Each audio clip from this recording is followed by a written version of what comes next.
आज वैसे ईद है तो बकरे की ईद और ये सेवैया वाली ईद मुझे समझ में नहीं आई। मतलब इसके पीछे बहुत सारी मान्यता रही होंगी, वो मुझे कुछ नहीं पता क्योंकि मैं उस टाइम जिंदा नहीं था। मैं अभी पैदा हुआ हूँ 1998 में।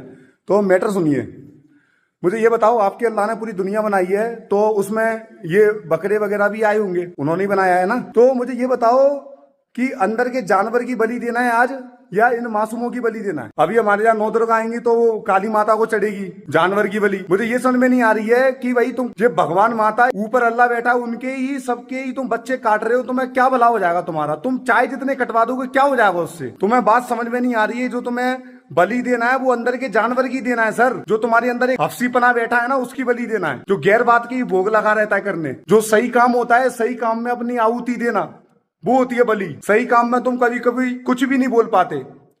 ये तुम जानवर को एक्स्ट्रा पाल के इनको जो खाना वगैरह ये सब कुछ खिलाना होता है, कहां से खेती आ रही है ये तुम समझ नहीं रहे हो। वो खेती के चक्कर में कितने जंगल काट रहे हैं, कोई भी कुछ भी नहीं समझ रहे हो तुम भी। मेरे से लोग वाक कहते हैं मेरे सर्कल के कि 100 चूहे खा के बिल्ली हज को चली। तुम ये बताओ, तुम अपनी मम्मी के पेट से सीख के आए हो क्या सबरे? क्या मैं सीख के आया हूं? मैं जिस टाइम खा भी रहा था उस टाइम भी बोल रहा था, और अभी नहीं खा रहा हूं ना तो पूरी ताकत लगा रहा हूं। तुम्हारे जैसे 2 पांव रख के अजय देवगन ही बनता हूं, बीच में खम्मा आ जाता है। मंगलवार को ये छोड़ दिया, बुधवार को कर लिया, शनिवार को फिर कर लिया।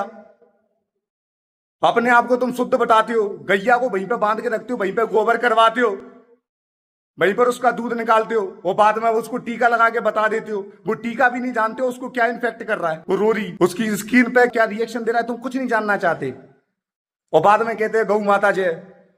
तुम सही कर रहे हो? मुझे बताते हो 100 चूहा खा के, तुम तो अभी तक चूहे खा रहे हो। बात समझो यार, धर्म की सही तरीके से पहचान करो, नहीं तो तुम अपने घर वालों की बलि दे दोगे और तब भी तुम्हें कुछ भी समझ में नहीं आएगा।